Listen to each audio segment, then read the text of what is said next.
It is far easier to concentrate, again, I'm quoting from Intellectuals in Society, it is far easier to concentrate power than to concentrate knowledge. Yes. What bearing has that got on the influence that intellectuals have over society as a whole? Because they believe that since knowledge is concentrated in people like themselves, what needs to be done is, in a quote from President Obama, is to put more power in the hands of the experts. So the intellectual temptation is to say, look, we already know everything. That's right. If only we also had The power. all the power, Yes. everything would be just fine. Yes. And what's wrong with that view? Why isn't that a sensible view? One, they don't know everything. They don't know 1/10 of everything. In fact, I argue that they probably don't know 1% of the consequential knowledge in a society. The same could be said of Bertrand Russell and his landmark works on mathematics and other people in other fields, but they step outside their fields. And when you step outside your level of specialty, sometimes that's like stepping off a cliff. And why? During the COVID panic, the hubris of intellectuals, which Thomas Sowell spoke of, was on full display. However smart they think they are, society is complicated and no one can know everything. Based on past experience, some may think they are worthy to wield the ring of power, but they are mistaken. During the COVID panic, there were many individuals guilty of this fallacy, but none more so than Bill Gates. His ignorance and arrogance were on full display in an article he wrote for the Washington Post on March 31st, 2020, entitled, "Here's How to Make Up for Lost Time on COVID-19. In it, he grasps the ring of power and outlines 3 courses of action with great confidence. As I will now show you, every one of his recommendations was a disaster. Thomas Sowell was right. Like so many others, Gates stepped off a cliff and far too many people followed him. The software maker's first recommendation is to follow China's example and impose lockdowns and other restrictions in order to control cases. As was known before the panic and has since been overwhelmingly confirmed, you cannot control virus spread with lockdowns. Worse, not only do lockdowns provide no benefit, but they produce immense harms as well. This is how D.A. Henderson, widely considered to be the greatest epidemiologist of the 20th century, put it in 2006. The interest in quarantine reflects the views and conditions prevalent more than 50 years ago, when much less was known about the epidemiology of infectious diseases, and when there was far less international and domestic travel in a less densely populated world.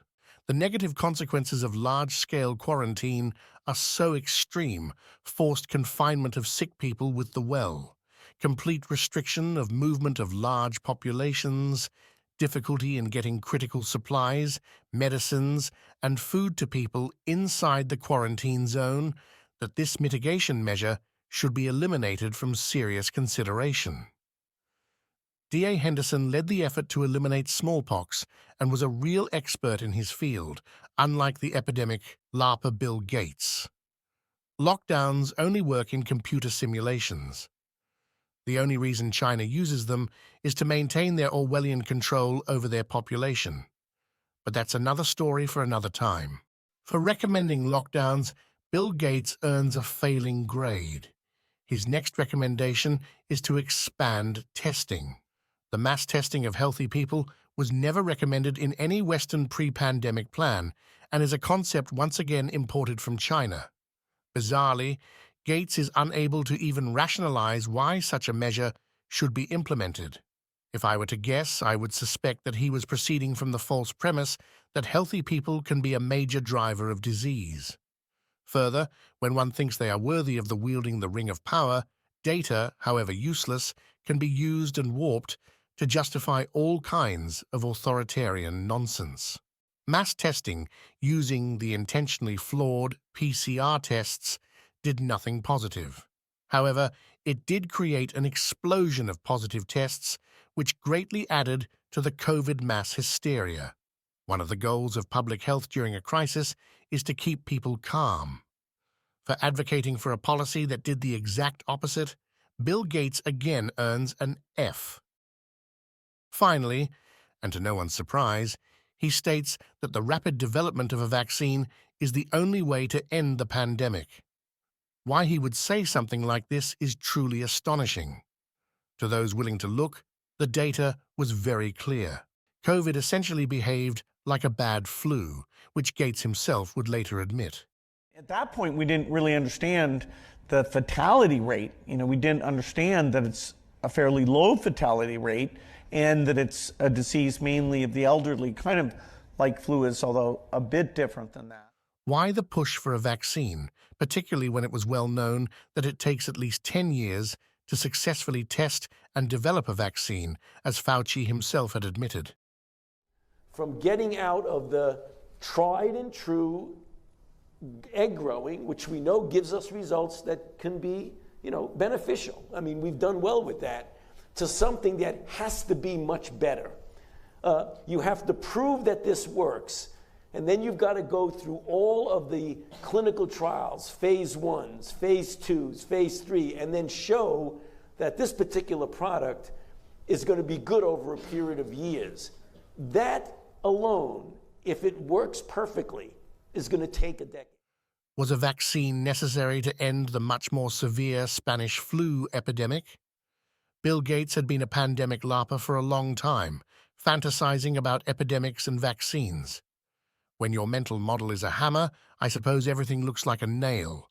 Or perhaps when your background is in software, it is understandable that you might view people like programs that need patches. Perhaps there are other reasons. Regardless, any vaccine developed at warp speed based on novel mRNA technology should only have been offered voluntarily to the vulnerable.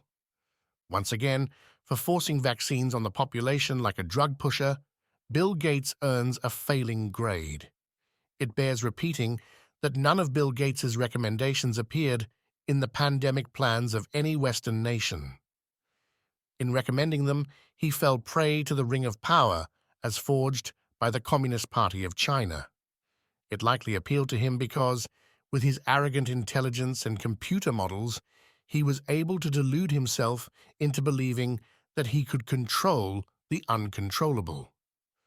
Throughout his life, D.A. Henderson warned against the arrogance of the computer modelers and correctly pointed out that policies derived from them, such as lockdowns and mask mandates, would devastate society. Writing in a paper published in 2006, he expressed his wisdom this way: "Look, you have to be practical about this, and you have to be humble about what public health can actually do, especially over sustained periods. Society is complicated, and you don't get to control it." Exactly. No matter how smart you think you are, you cannot know everything. Power can be concentrated, knowledge cannot. If you think you can use the ring of power for good, you are sorely mistaken. Once again, Thomas Sowell. Tom, we'll begin with a quotation. Then candidate Barack Obama in July 2008, quote, "It's like these guys, Republicans, take pride in being ignorant. They should go talk to some experts and actually make a difference," close quote. Well, talking to experts does make a difference. Many of the great disasters of our time have been committed by experts. You may remember FDR's brain trust, which, according to later studies, prolonged the Depression by several years. The whiz kids in the Pentagon under McNamara, who managed to mess up the Vietnam War. You can run through an impressive list of things, of disasters brought about by people with very high IQs. All right. On Sowell's list of disasters brought about by people with high IQs, I think we can safely add Bill Gates. If you found this content useful, please like this video as it really helps the channel out. If you have any questions, please leave them in the comments, and I'll see you next time. If you hated the era of the COVID regime as much as I do and want to ensure that it never returns, get my free ebook, The Little Book of COVID Red Pills, at redpillcovid.com. It is the baby version of a larger book I am writing and contains the top 5 arguments you can use against supporters of the COVID regime. Get it today at redpillcovid.com today.